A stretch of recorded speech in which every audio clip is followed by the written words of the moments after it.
Bienvenidos a esta nueva entrega en aspectos de automatización industrial en el tema S7500 con TIA Portal.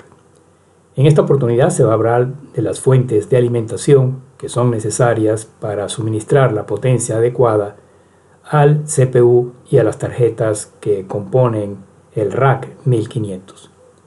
Básicamente existen las siguientes posibilidades. Primero, colocar una fuente externa llamada PM o Power Supply, la cual puede dar 24 voltios DC que pueden dirigirse tanto al CPU como a la parte externa de las tarjetas de entrada y salida que estén en el rack. El CPU, al recibir esos 24 voltios, activa internamente una fuente que él tiene, con la cual puede suministrar potencia a un voltaje de 5 voltios para la electrónica de las tarjetas del mismo CPU y algunas de las que tiene conectadas a su derecha. La máxima potencia que puede dar el CPU para esas tarjetas a 5 voltios DC es 10 o 12 vatios dependiendo del modelo.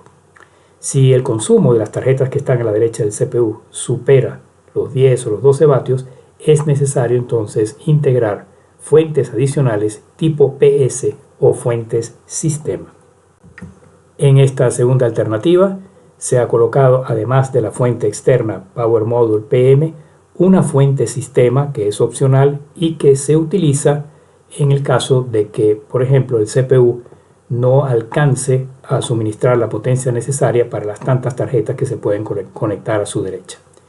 Se pueden incluir en el rack en total máximo 3 fuentes sistema, de las cuales una debe ir a la izquierda del CPU y las otras se pueden repartir en algún lugar en el rack entre las tarjetas de la periferia centralizada. En esta tercera alternativa se tienen 3 fuentes sistema. La primera a la izquierda del CPU, luego viene una serie de módulos, los cuales son alimentados eventualmente por esta fuente sistema, pero a partir de un momento se va a requerir más potencia, se coloca una segunda fuente sistema, a partir de la cual son alimentados los módulos que están a su derecha, formando el segmento 2 de potencia. Y si hay más módulos, eventualmente se coloca una tercera y última fuente sistema que alimentará en el segmento 3 a los módulos que están a su derecha. En caso de una sobrecarga en un segmento de potencia determinado que está alimentado por una fuente sistema, su LED SF de falla color rojo va a parpadear. Todos los módulos de periferia que se encuentren alimentados por esa fuente, es decir, a su derecha, automáticamente se van a desconectar. La solución es corregir la configuración en el segmento de potencia para asignar los módulos según el consumo y según la capacidad de alimentación que tenga la fuente que los va a surtir. Luego desconectar y volver a conectar la alimentación de red con el interruptor de la fuente de sistema y conmutar el CPU nuevamente de stop a root. Se verá luego ya en la vista de proyecto en TIA Portal cómo puede elegirse la posibilidad, bien sea de que el CPU va a recibir directamente alimentación de 24 voltios a partir de una fuente externa o de sistema, o el CPU va a trabajar sin conexión a tensión de alimentación externa, es decir, su fuente interna no va a trabajar o va a quedar desconectada. Eso se va a llevar a cabo posteriormente cuando se entre en el ambiente o vista de proyecto de TIA Portal en la parte de fuentes de alimentación. Una vez elegidas las fuentes de alimentación y el tipo de conexión, se puede, mediante el menú de fuente de alimentación del sistema, ir a la opción balance de suministro y consumo, donde se va a ver cuál es el balance energético o de potencia según la configuración física que se tenga en el PLC, y ahí inmediatamente se puede observar si hay una sobrecarga o si el sistema está correcta y completamente alimentado. Y en general se pueden distinguir 5 casos. El primer caso es el cual se marca la opción conexión a través de alimentación en el CPU. Es decir, el CPU va a recibir de una fuente externa los 24 voltios y él va a utilizar su propia fuente interna para alimentarse él mismo y los módulos que tenga a su derecha. Si se hace esa alternativa y se elige esa posibilidad y el CPU está solo en el rack, no tiene tarjetas a su derecha, y se marca balance de suministro y consumo, se verá que se dispone exactamente de 10 vatios para la alimentación de la parte interna, 5 voltios de las tarjetas que se coloquen a su derecha. Es decir, que la fuente externa va a alimentar el CPU y el CPU a su vez va a alimentar las tarjetas que tenga a su derecha hasta un máximo de potencia de 10 vatios. Esta sería la primera alternativa. La segunda alternativa es como la primera. Se asume que el CPU va a recibir 24 voltios de alguna manera de una fuente externa, pero se especifica que la fuente externa es una fuente Siemens y se coloca en el rack número 0, como indica aquí la figura, una PM, por ejemplo, de 70 vatios. En ese caso, en el balance, esa fuente va a representarse con un balance de 0 vatios. Y la razón es que, a pesar de que existen esos vatios adicionales, y el sistema no considera su potencia porque no sabe si esa potencia realmente se va a utilizar toda para el CPU o se va a utilizar para otros fines. Esa sería la segunda alternativa, en la cual, igual que en la primera, se deja marcada la opción conexión a tensión de alimentación, pero se especifica una fuente externa adicional. Entonces se tiene los 0 vatios de la fuente externa adicional, que en realidad se pueden aprovechar, pero el sistema no sabe cómo, y los 10 vatios de la fuente interna del CPU, que se supone está recibiendo por su parte una alimentación de 24 voltios externa. En el caso 3, se marca ahora la opción sin conexión a tensión de alimentación, es decir, el CPU se le informa que no se le va a colocar internamente o externamente, mejor dicho, 24 voltios para que él utilice esa fuente que tiene interna para alimentarse él mismo y algunas de las tarjetas que tenga a su derecha.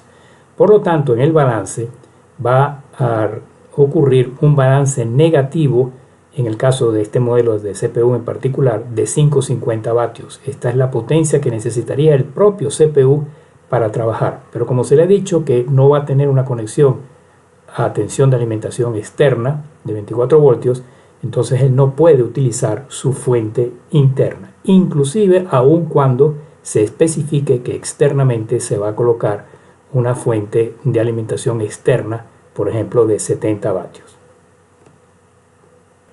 En el caso 4, por primera vez se utiliza una fuente sistema. La fuente sistema, a diferencia de la fuente externa, sí se conecta con el CPU internamente a través de un puente. La fuente externa, la única unión que tiene con el CPU eventualmente son los dos cables positivo y negativo de 24 voltios. En cambio, la fuente sistema, por ejemplo esta de 25 vatios, sí tiene una conexión interna con el CPU, es decir, alimenta internamente al CPU. Por lo tanto, en el balance de suministro de consumo aparecerán los 25 vatios o la potencia que corresponda a esta fuente sistema, a los cuales se les va a restar el consumo del CPU, que son 550 vatios para este modelo en particular, quedando un balance positivo de 1950 vatios para eventualmente otras tarjetas de entrada y salida que se coloquen aquí a la derecha. En esta opción se ha desmarcado conexión a tensión de alimentación, es decir, está marcada la opción sin conexión a tensión de alimentación. Eso quiere decir que el CPU sabe que no le va a llegar tensión de alimentación externamente, sino únicamente a través de esta fuente sistema que está aquí a su izquierda. El último caso es igual al caso anterior, al caso 4, con la diferencia que ahora sí se marca conexión a tensión de alimentación. En otras palabras, va a haber una fuente sistema, por ejemplo de 25 vatios, pero adicionalmente se le dice que el CPU va a recibir externamente 24 voltios, es decir, que él puede usar su fuente interna, que en este caso es una fuente de 10 vatios. Por lo tanto, hay una capacidad total de potencia de 25 vatios suministrados por la fuente sistema aquí a la izquierda del CPU, más 10 vatios internos de la fuente del CPU que lo recibe de la alimentación externa, que no se indica aquí en el diagrama, para un total de 35 vatios. Es decir que con esta alternativa se pueden añadir aquí a la derecha tarjetas de entrada y salida que tengan un consumo máximo de hasta 35 vatios. Si el consumo de esas tarjetas supera los 35 vatios, es necesario a partir de ese momento colocar otra fuente sistema tipo PS que alimentará las tarjetas que estén a su derecha. Un balance de potencia negativa podría ocurrir cuando se den alguna de las siguientes causas: falla de una fuente de alimentación sistema, sobrecarga puntual debido a una de las tarjetas, diferencia entre la configuración real y la teórica, falta del conector en U en la fuente PS, es decir, la fuente PS está en el rack, pero no hay ningún conector en U que permita la unión o comunicación, por ejemplo, con el CPU, o alimentación externa no conectada cuando se ha marcado en la configuración o parametrización del CPU que se va a conectar una fuente externa. Las consecuencias de un balance negativo son las siguientes: el CPU va a guardar los datos remanentes, va a registrar el evento en el buffer de diagnóstico y va a realizar un rearranque completo y repetirlo hasta que se haya eliminado la causa de ese balance negativo. Y ahora, regresando al proyecto en TIA Portal, se abre aquí, como en otras ocasiones, configuración de dispositivos, y aquí se tiene el CPU. Y de una vez aquí en la configuración, o mejor dicho, en la ficha general de propiedades, se marca fuente de alimentación del sistema, y aquí están las dos opciones. La primera, conexión a tensión de alimentación, o sin conexión a tensión de alimentación. Con conexión de alimentación positivo 24 voltios, se tiene aquí en balance, suministro y consumo lo siguiente: el PLC suministra 10 vatios, además de los 5 vatios que él necesita para su propio consumo, en el caso de este modelo, para ser exactos 5.5 vatios. De esos 10 vatios, estas 4 tarjetas consumen lo siguiente: la de entrada digital en el slot número 2, 1.1 vatios, la de salida digital también 1.1, la de entradas analógicas en el slot número 4, 0.7 vatios, y las salidas analógicas 1.15 vatios. Al sumar esta potencia y restarla de los 10 vatios que suministra el CPU, se tiene un balance positivo aún de 5.95 vatios. Es decir, que aún se pueden colocar aquí algunas tarjetas más hasta agotar este balance. Eso es porque aquí en la parte general se marcó conexión a tensión de alimentación. Si ahora aquí en el catálogo a la izquierda, a la derecha, se expande PM, que son las fuentes externas, y se coloca, por ejemplo, una fuente externa que es compatible directamente con el rack S7500 de 70 vatios, se coloca aquí en el slot número 100 o en el slot 0, la voy a colocar en el slot número 100. Recuérdese que esa fuente no se conecta con el bus posterior, no hay ningún puente, es decir, la conexión es directamente a través de dos cables positivo y negativo aquí en el CPU. Y se va nuevamente aquí a las propiedades del CPU,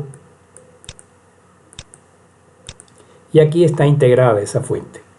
La PM 70 vatios, alimentación externa 110 o 120 o 230, pero suministra 24 voltios DC en el slot 100, que es el primer slot.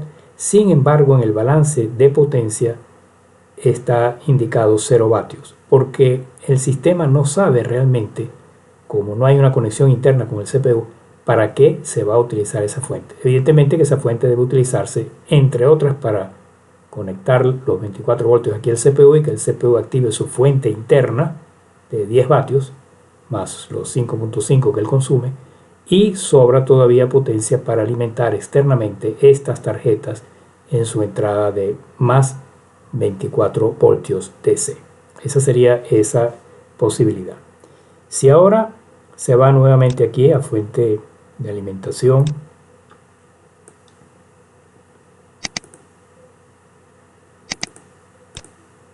en general, y se desmarca la parte de conexión a tensión de alimentación y se marca sin conexión, eso significa que se le está diciendo al CPU que no se le va a suministrar 24 voltios externamente, ni a través de esta fuente, ni a través de cualquier otra fuente externa.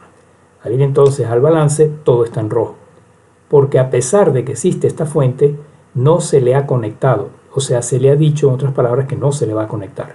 Entonces él no puede alimentarse ni a sí mismo, faltan 5.5 vatios, ni a ninguna de las tarjetas que tiene a la derecha. ¿Cuál es la solución en este caso? Utilizar una fuente sistema. Entonces se abre aquí en el catálogo general PS, que significa Power System o fuente de sistema, y se ofrecen estas 4 posibilidades. Voy a colocar, por ejemplo, la primera, que es una fuente de 25 vatios, suministra 24 voltios DC. Por supuesto, ya tiene que estar alimentada externamente. También puedo utilizar, por ejemplo, esta segunda que está aquí o la tercera. Voy a colocar en un principio esta y la voy a colocar aquí en el slot 0. Es evidente que esta fuente de alimentación debe tener una alimentación externa que venga de otra parte. Pero una vez que esa alimentación externa llega a esta fuente de alimentación, ella internamente, con los conectores en U, puede suministrar potencia tanto al CPU como a alguna de las tarjetas. Veamos en este caso, aquí marcando el CPU de nuevo, cuál es el balance. Y aquí está el balance.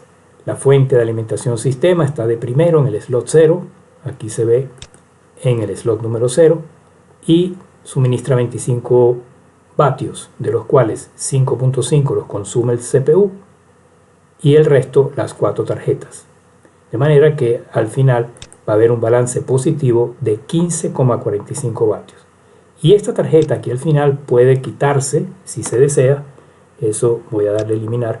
Eso no va a cambiar, de nuevo aquí el CPU, para nada el balance, puesto que la fuente externa, el sistema no sabe realmente para qué se va a utilizar.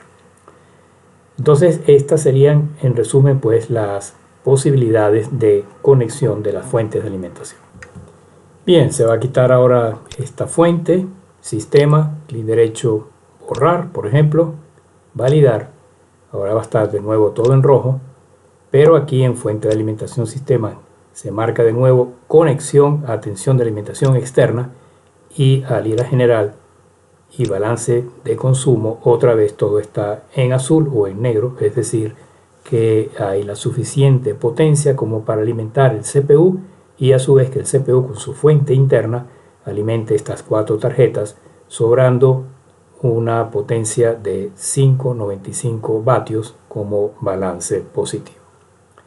Bien, eso en cuanto a la parte de alimentación del S7 1500. Son las posibilidades que existen, y con ello finalizamos este audiovisual, esta entrega. Si les ha parecido interesante, recuerden por favor suscribirse al canal, darle like, y los espero muy pronto para una próxima entrega donde continuaremos explicando e ilustrando los diferentes aspectos de TIA Portal para el S7 1500.